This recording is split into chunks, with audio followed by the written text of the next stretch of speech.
আজি মঙলবাৰ 2025 চনৰ 27 মে উভতি চাওঁ ইতিহাসত আজিৰ দিনটো ৰবি শাস্ত্ৰীৰ জন্মদিন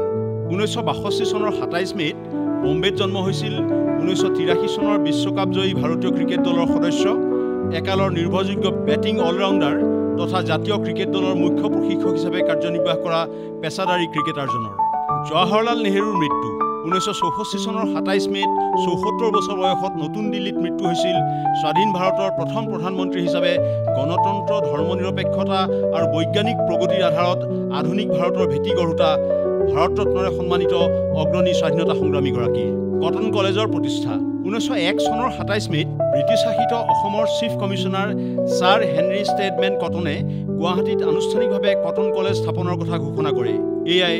অসম তথা উত্তৰ পূব ভাৰতৰ উচ্চ শিক্ষাৰ অগ্ৰণী অনুষ্ঠানখনৰ গৌৰৱময় যাত্ৰাৰ আৰম্ভণি ব্ৰিটিছৰ নাইট উপাধি ত্যাগ ৰবীন্দ্ৰনাথ ঠাকুৰৰ 1919 চনৰ 27 মেত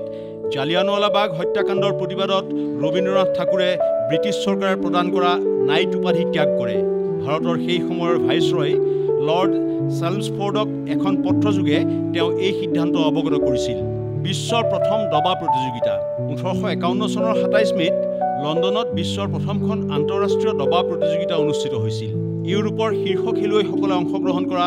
এই প্ৰতিযোগিতাত জাৰ্মানীৰ গণিত শিক্ষক এডলফ এণ্ডাৰছনে চূড়ান্ত বিজয়ী সন্মান লাভ কৰিছিল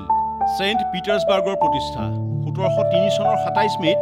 প্ৰথম জাৰ পিটাৰ দ্য গ্ৰেটে বাল্টিক সাগৰৰ হেৰে দ্বীপত ছেইণ্ট পিটাৰ্ছবাৰ্গ চহৰৰ ভেটি স্থাপন কৰিছিল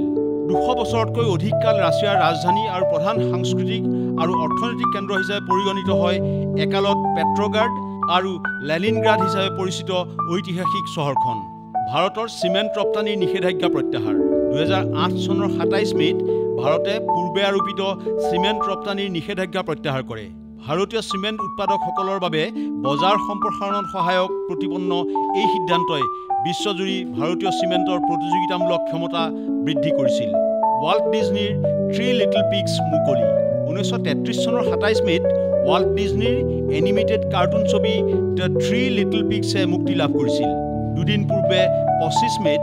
ৰেডিঅ' চিটি মিউজিক হলত প্ৰিমিয়াৰ হোৱা জনপ্ৰিয় ছবিখনে 1934 চনত শ্ৰেষ্ঠ এনিমেটেড চুটি ছবিৰ একাডেমী বঁটা লাভ কৰে ফিল্ম কেমেৰা প্ৰজেক্টৰ পেটেণ্ট 1895 চনৰ 27 মেত ব্ৰিটিছ উদ্ভাৱক বাৰ্ক এক্ৰেছে ক্লিনিঅ' অপ্টিকন নামৰ চলচ্চিত্ৰ কেমেৰা আৰু প্ৰজেক্টৰৰ পেটেণ্ট লাভ কৰে চিনেমাৰ প্ৰাৰম্ভিক বিকাশত উল্লেখযোগ্য ভূমিকা লোৱা এই উদ্ভাৱনৰ বাবে এক্ৰেছে ব্ৰিটেইনত চলচ্চিত্ৰ নিৰ্মাণৰ পথ প্ৰদৰ্শক হিচাপে স্বীকৃতি লাভ কৰে খোজকাঢ়ি উত্তৰ মেৰুত ব্ৰিটিছ মহিলাৰ দল 1997 চনৰ 27 মেত 20 গৰাকী ব্ৰিটিছ মহিলাৰ এটা দলে ৰিলে স্কি অভিযানৰ অন্তত খোজকাঢ়ি উত্তৰ মেৰুত উপনীত হোৱা প্ৰথমটো সম্পূৰ্ণ মহিলা গোট হিচাপে পৰিগণিত হয় মেটি মেকনিয়াৰ আৰু ডেনিছ মাৰ্টিনৰ নেতৃত্বত গঠিত দলটোৱে আৰ্কটিক কানাডাত আৰম্ভণিৰ স্থানৰ পৰা 415 নটিকেল মাইল দূৰত্ব অতিক্ৰম কৰে পৃথিৱী আৰু ধনুষ ক্ষেপণাস্ত্ৰৰ সফল পৰীক্ষণ 2010 চনৰ 27 মেত ভাৰতে উৰিষ্যাৰ উপকূলৰ পৰা দ্বিতীয় পৃথিৱী আৰু ধনুষ ক্ষেপণাস্ত্ৰৰ সফল পৰীক্ষণ সম্পন্ন কৰে এই পৰীক্ষণত ক্ৰমে 290 কিলোমিটাৰ আৰু 350 কিলোমিটাৰ ৰেঞ্জৰ দুয়োটা ক্ষেপণাস্ত্ৰই নিজৰ সম্পূৰ্ণ দূৰত্বত উপনীত হোৱাৰ লগতে নিৰ্ধাৰিত লক্ষ্যত নিখুঁত আঘাত কৰে গোল্ডেন গেট দলং মুকলি 1937 চনৰ 27 মেত কেলিফৰ্ণিয়াৰ বিখ্যাত গোল্ডেন গেট দলং মুকলি কৰা হৈছিল আমেৰিকান স্থাপত্যৰ অন্যতম কৃতিত্ব সান ফ্ৰান্সিস্কো আৰু মেৰিন কাউণ্টি সংযোগী এই ওলমা দলংখনৰ মুকলিৰ দিনটোত প্ৰায় 2 লাখ লোকে 25 চেণ্টকৈ দি খোজকাঢ়ি পাৰ হৈছিল পিছদিনাৰ পৰা